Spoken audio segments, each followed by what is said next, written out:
Ecclésiaste. Chapitre 5. Prends garde à ton pied, lorsque tu entres dans la maison de Dieu, approche-toi pour écouter, plutôt que pour offrir le sacrifice des insensés, car ils ne savent pas qu'ils font mal. Ne te presse pas d'ouvrir la bouche, et que ton cœur ne se hâte pas d'exprimer une parole devant Dieu, car Dieu est au ciel, et toi sur la terre, que tes paroles soient donc peu nombreuses. Car, si les songes naissent de la multitude des occupations, la voix de l'insensé se fait entendre dans la multitude des paroles. Lorsque tu as fait un vœu à Dieu, ne tarde pas à l'accomplir, car il n'aime pas les insensés. Accomplis le vœu que tu as fait. Mieux vaut pour toi ne point faire de vœu, que d'en faire un et de ne pas l'accomplir. Ne permets pas à ta bouche de faire pécher ta chair, et ne dis pas en présence de l'envoyé, que c'est une inadvertance. Pourquoi Dieu s'irriterait-il de tes paroles, et détruirait-il l'ouvrage de tes mains? Car, s'il y a des vanités dans la multitude des songes, il y en a aussi dans beaucoup de paroles, c'est pourquoi, crains Dieu.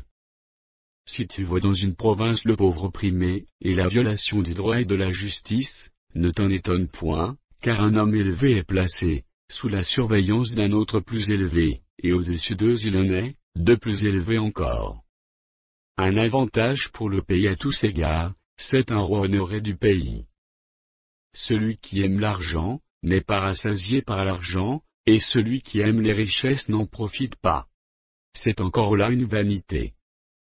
Quand le bien abonde, ce qui le mange abonde, et quel avantage en revient-il à son possesseur, sinon qu'il le voit de ses yeux?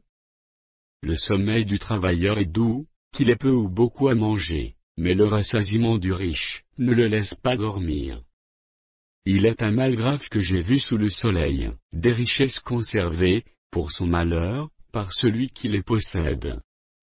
Ces richesses se perdent par quelque événement fâcheux, il a engendré un fils, et il ne reste rien entre ses mains. Comme il est sorti du ventre de sa mère, il s'en se retourne nu ainsi qu'il était venu, et pour son travail n'emporte rien qu'il puisse prendre dans sa main. C'est encore là un mal grave.